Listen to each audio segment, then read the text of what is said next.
అందరికీ మరణాతండి. బాగున్నారండి? మహాపరిశుద్ధుడు ప్రభు కృప శాశ్వత కాలము కూడిన మన ಎಲ್ಲರಿಗೂ తోడైండుగాక. ఆమె. ప్రియమైన స్నేహితులారా, సర్వశక్తివంతులకు దేవుని వాక్యాన్ని మనం ధ్యానం చేసుకుందామండి. ఈరోజు నిర్గమాకాండము 14వ అధ్యాయం 14వ వచనాన్ని మనం చూస్తున్నట్లయితే గనుక, యెహోవా మీ పక్షమున యుద్ధము చేయును,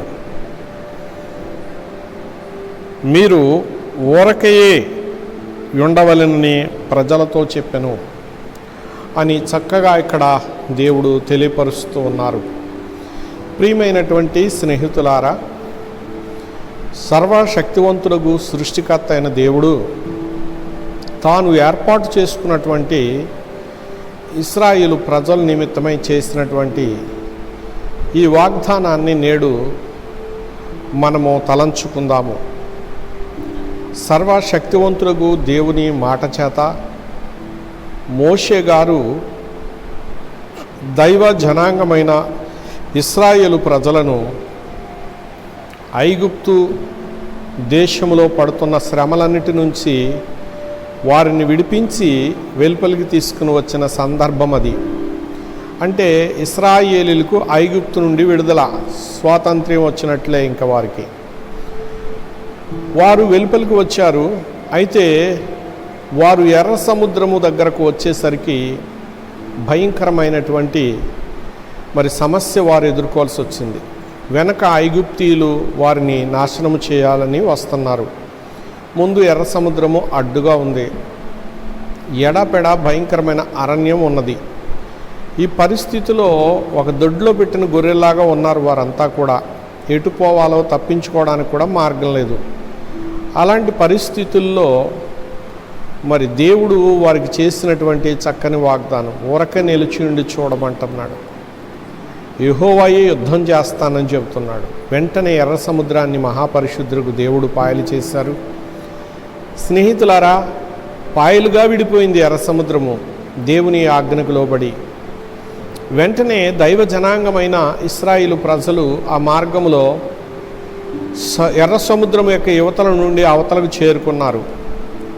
ప్రియులారా, అయితే శత్రువులైనటువంటి వారు రథాల మీద వస్తున్నారు గనక వారు వీరిని హతమార్చాలనే ఉద్దేశంతో ఎర్ర సముద్రము మార్గము గుండానే వారు కూడా బయలుదేరారు. ప్రియులారా, ఇశ్రాయేలు అను దైవ జనాంగమును కలవకుండా దేవుడు మధ్యలో వారికి చీకటి కలుగజేశాడు. రాత్రంతా శత్రువులకు చీకటి కనబడింది, ఇశ్రాయేలు ప్రజలకు వెలుగు కనబడింది. ఆ వెలుగులో వారి ప్రయాణం సాగింది, చీకటిలో వీరి ప్రయాణం ఆగింది.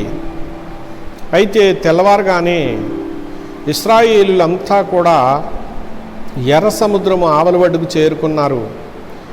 శత్రు పటాలములన్నీ కూడా ఇంకా ఎర్ర సముద్రము మధ్యలో ఉన్నవి.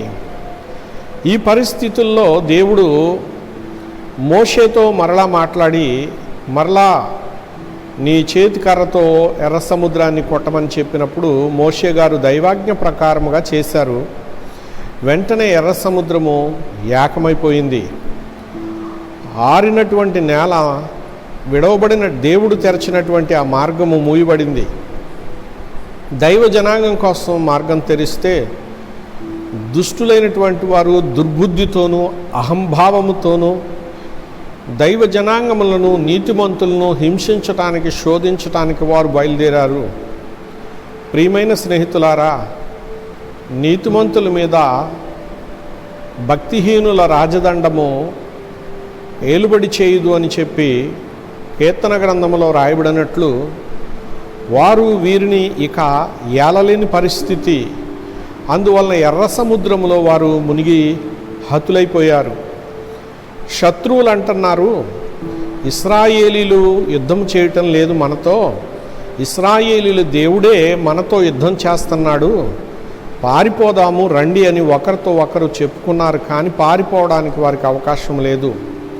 ప్రియమైన స్నేహితులారా, దేవుడు ఇశ్రాయేలీల దేవుడు కనుక ఆయన ప్రార్థిస్తే కనికరిస్తాడని వారు, క్షమించు ప్రభువా, మమ్మల్ని ఈ గండము నుంచి విడిపించు, నీ ప్రజల జోలికి రాము అంటే సరిపోయేది. దేవుడు వారిని బ్రతకనిచ్చి ఉండేవారు. కానీ వారు ఆ మాట అనలేదు కనుక అక్కడే హతమార్చబడ్డారు. ప్రియమైనటువంటి స్నేహితులారా, ఆ సాక్ష్యాలు నేటికి కూడా ఎర్ర సముద్రంలో కనబడుతూనే ఉన్నాయి. ప్రియులారా, ఆ విధంగా నేడు దైవ జనాంగమైన మన పక్షముగా, దేవుని పోలికలో ఉన్న మన పక్షముగా, ఆయన ఎడల భక్తిభావముతో నిలిచి ఆయన కొరకు ఎదురు చూస్తున్న మన పక్షముగా ఆయనే యుద్ధం చేస్తారు. మనకు వచ్చే ప్రతి సమస్యను జయించే పని ఆయనదే. మనము ఊరకనే నిలిచుండి చూస్తే చాలు. మనసారా ఆయన్ని స్తుతిస్తూ, మనసులో ఆయన నిలుపుకొని, ఆయన ధ్యానం చేస్తూ, ఆయనకు ప్రార్థించి మృక్కుని ఎడల ఆయనే సమస్త విషయాల్లో పరిష్కారం అనుగ్రహించేవారై ఉన్నారు. అట్టి దీవెన నేడున్నటువంటి దైవ జనాంగమైన మన ఎల్లరికును ప్రభువారు ప్రసాదించునుగాక. ఆమేన్. చిన్న ప్రార్థన చేద్దామండి. ప్రాణప్రియుడైన మా పరలోకపు తండ్రి, దేవుని పోలికలో ఉన్న మానవ జనాంగములను నీవు ప్రభువా రక్షించువాడవై ఉన్నావు. స్తోత్రములు. భక్షించే సాతాను చేతి నుండి ఈ మానవ కుటుంబములను రక్షించుమని మా ప్రభువా నీ లక్షణాలతో వారిని అద్ది, నీ కృపలో వారిని నా ప్రభు దిద్ది, నిరంతరము నీ కళలతో తేజరిల్లునట్లు ఆయుష్ను, ఆరోగ్యమును, క్షేమాభివృద్ధిని, ప్రేమానురాగాలను అనుగ్రహించుమని యేసు నామమున వేడుకుంటున్నాను పరమ తండ్రి. ఆమెన్. అందరికీ మరణాతండి.